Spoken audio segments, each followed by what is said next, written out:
nazungumzia kuhusu msamaha wa dhambi. Imeleta confusion kubwa sana watu, kwamba Mungu hawezi kukusamehe. Kuna watu ambao wamejikuta mioyo yao inahukumiwa na wao wanajihukumu kwamba nimefanya mistake fulani, Mungu hawezi kunisamehe. Unajua shetani ni muongo sana. Kuna watu wanashindwa hata kumtumikia Mungu kwa uhuru, ni kwa sababu ya vile wanadamu walivyowahukumu, kuyaona makosa ya dhambi zao. Let me tell you something. Mungu anavyotutazama wanadamu ni tofauti sana. Ndio maana watu wanaweza wakakonkludi juu ya maisha ya mtu kwa sababu ya kumuona, wanasema yule ni mchafu, yule hafai, yule ni mwenye dhambi. Lakini Mungu anavyomtazama mtu, ndio maana kuna wakati mtu alikuwa ni muamini au sio muamini, sio Mkristo, hajawahi kusali. The moment amemwamini Kristo, watu wanaifahamu historia ya huyo mtu, wanamwambia kweli Mungu hawezi kukusamehe. Maana yake wanajaribu kulinganisha pendo la Kristo na makosa ya yule mtu. Pendo la Kristo haliwezi likalinganishwa na makosa tunayoyafanya, wala pendo la Kristo haliangalii makosa tunayoyafanya ili litusamehe. Ndio maana kwenye Wakolosai sura ya 2 na ule mstari wa 12 Biblia inazungumza hivi: mkazikwa pamoja naye katika ubatizo. Manake moja ya kitu ambacho kinafanya tuwe watu wapya ni ubatizo. So anasema na katika huo mkafufuliwa pamoja naye na kuziamini nguvu za Mungu aliyemfufua katika wafu. Mstari wa 13, ninyi mlipokuwa mmekufa kwa sababu ya makosa yenu.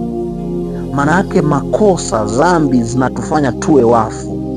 So anasema mlipokuwa mmekufa kwa sababu ya makosa yenu na kutokutahiriwa kwa mwili wenu, aliwafanya hai pamoja naye. Ni nani ambaye anatusafisha? Ni Yesu Kristo. Alitufanya kuwa hai pamoja naye, akiisha kutusamehe makosa yote. Kwa Yesu anasamehe makosa yote. Yeye sio kama wanadamu, yeye anasamehe makosa yote. Kwa ukiwa ni muamini, uwe na uhakika, utengeneze imani kwamba yupo Kristo ambaye ananisamehe makosa yote, akiisha kuifuta ile hati iliyoandikwa ya kutushtaki kwa hukumu zake. Manake kuna makosa ambayo yalisimama, yalikuwa ni kizuizi kwako. Unapomwamini Kristo, unapoamini kazi ya msalaba, kwamba Yesu alikufa akafufuka kwa ajili yangu mimi na alikufa kwa ajili ya makosa yangu, kuamini hilo tu, unahesabiwa haki ndani ya maisha yako. Unahesabiwa haki. Yeye Mungu hahesabu makosa uliyoyafanya. Ndio maana mwimba Zaburi anasema hivi: akusamee makosa yako yote. Sio makosa baadhi, akusamee makosa yako yote.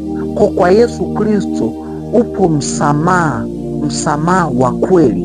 Ndio maana kuna wakati Mafarisayo walikuwa wanagombana na Yesu kwa sababu Yesu alikuwa anasema umesamehewa dhambi zako. Walikuwa wanaona Yesu anakufuru, inawezekanaje mtu kusamehewa dhambi? Ndio maana Yesu akasema, lepesi ni lipi, kuambiwa mtu umesamehewa dhambi? Yesu, tunapomsema Yesu ameleta msamaha wa dhambi.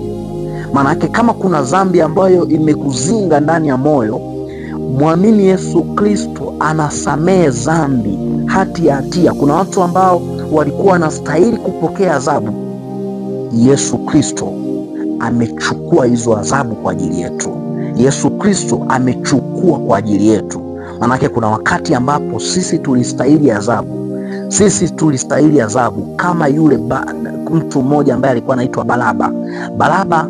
Kipindi ambacho Yesu alikuwa anataka kusulubiwa, watu wakasema tunataka Baraba asisulubiwe ila Yesu asulubiwe.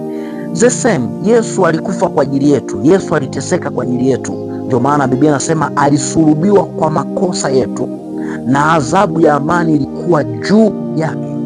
Kwa hiyo Yesu alifanya yote kwa ajili yetu. Hili ni jambo ambalo unapaswa kuliamini, kwamba Yesu alikufa kwa ajili yangu, alifufuka kwa ajili yangu, alisamehe, amenikomboa. Mimi sio mtumwa tena, mimi sio mfungwa tena. Kwa kupitia Yesu Kristo tumehesabiwa maisha yetu. So amini kazi ya msalaba kubwa ambayo imefanyika kwa ajili ya maisha yako. Amen.